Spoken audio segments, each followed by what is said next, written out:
The first question, getting pumped up now. The first question that I believe is essential when it comes to the fundamentals of resiliency is, do you have what I call the right perspective? The right perspective. Dr. J, what do you mean? When I deal with the right perspective, what I mean is if I'm going to be resilient as a leader or as a professional, then number one, when the challenge comes, not only do I got to have what I call an optimistic mindset in dealing with the situation, but this is critical.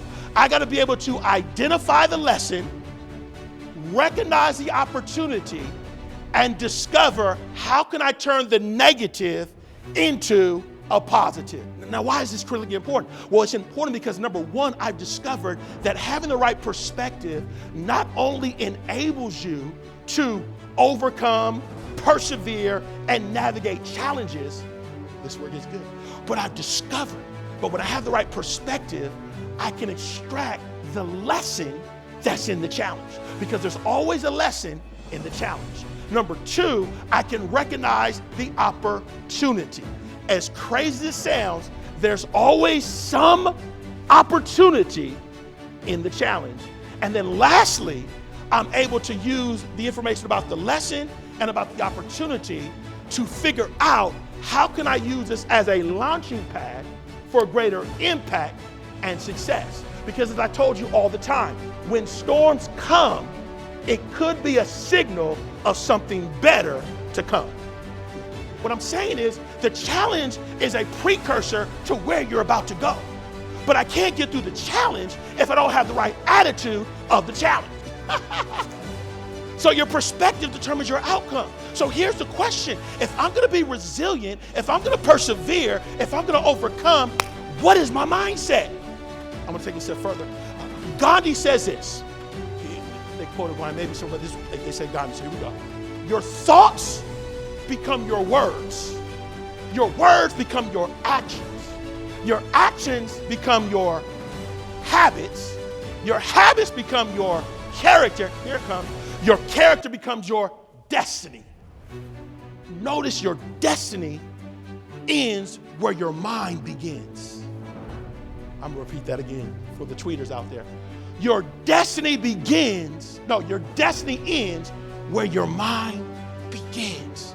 Which ultimately means if I'm going to be resilient, if I'm going to navigate challenges, I got to have the right perspective. Someone say perspective. So what does that mean, Dr. J? Because I want to make it practical. How do I implement this? Well, number one, I got to say, you know what? I'm getting rid of the negative mindset. I'm going to have a positive mindset. What do you mean? I'm not doing no mumbo jumbo positive stuff. I'm going to be very clear about this. Yes, we are facing challenges. Yes, it is stressful. Yes, it is rough. Yes, there are tears. Yes, there is uncertainty. It is absolutely real. It's absolutely happening. But what's the solution? That's what you have to figure out. What's the answer?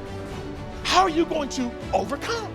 Instead of focusing on how bad stuff is, I'm going to start focusing on how am I about to change the situation. Number two, I got to eradicate. Someone say eradicate. Get that negative stuff out your mind. Some of y'all got to turn off the TV. Turn it off. Don't even listen. Get off social media. Get it out your mind. Fill your mind up with hope, with inspiration, with belief. If you want to go back in history and read this. Hey, it's Black History Month. Let's celebrate. Go back in history and listen to the civil rights leaders. Listen to the ancestries. Listen to the Harriet Tubmans. Listen to the people that faced much more than we faced, and they overcame. Are y'all still here?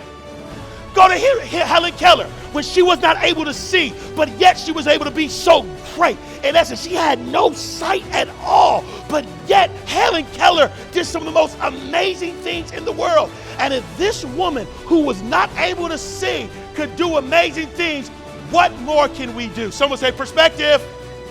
Start filling yourself up with these stories, with this inspiration.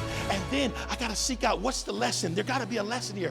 What's the lesson? There has to be an opportunity here. I know. There's got to be something. And then how am I going to change this thing? How am I going to shift this thing? How am I going to make it better? Begin to seek it and begin to investigate, begin to converse, and then make up in your mind, I'm about to have courage. Someone say courage.